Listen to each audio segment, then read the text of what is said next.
Let's have a look at this cubic function, and as you can see, it has a maximum, a local maximum, and a local minimum.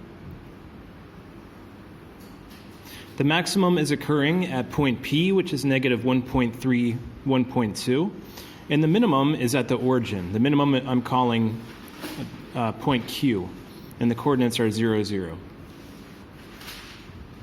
After taking the first derivative, and we're going to talk about second derivatives shortly, but first I want you to understand graphs of derivatives and understand it at a deeper level.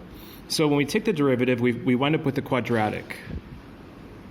And now, after graphing the quadratic, this is what we get. So the purple graph is the derivative of the cubic function, which is the yellow graph.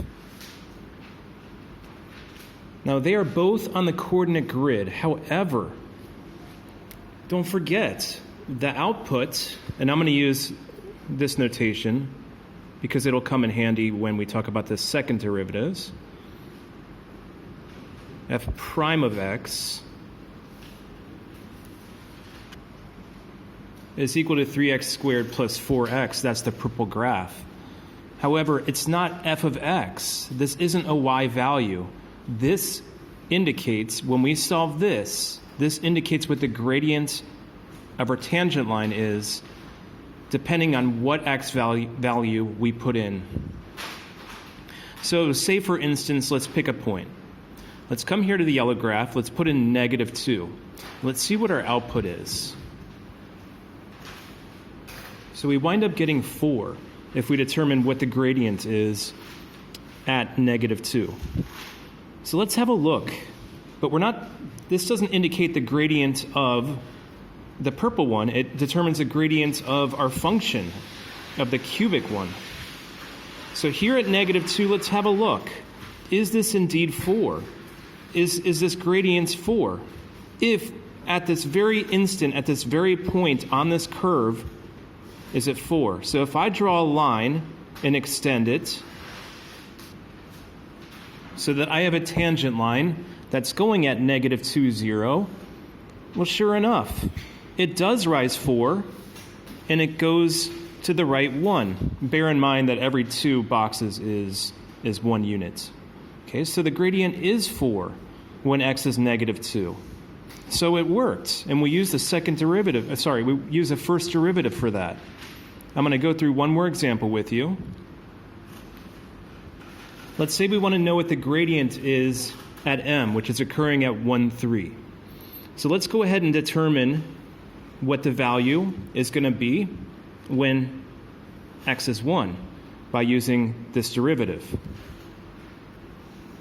And we put 1 into the derivative of the cubic function, the yellow one, and we wound up with 7 over 1. Now that's not a y value. That just tells you that the gradient at that point, at that very instant on the curve of the graph, the gradient is 7 over 1. That means it's rising 7 units, and it's going in the right direction 1 unit. So let's test it out. Let's have a look.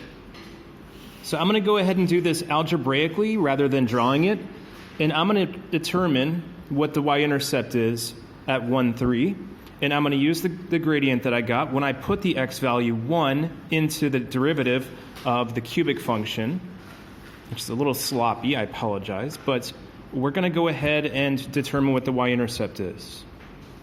Okay, now we have our y-intercept, we have our gradients, and we can rewrite our equation.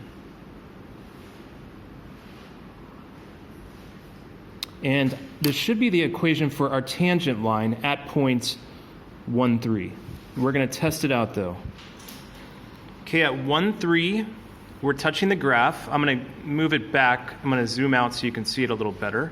So as you can see, we're touching at 1, 3, and the green line is the equation of the tangent line, and the red cubic function is the one that I showed you before on the paper. I'm just showing you on Desmos now, and I'm shaking like crazy. I don't know why. I think I had too much coffee.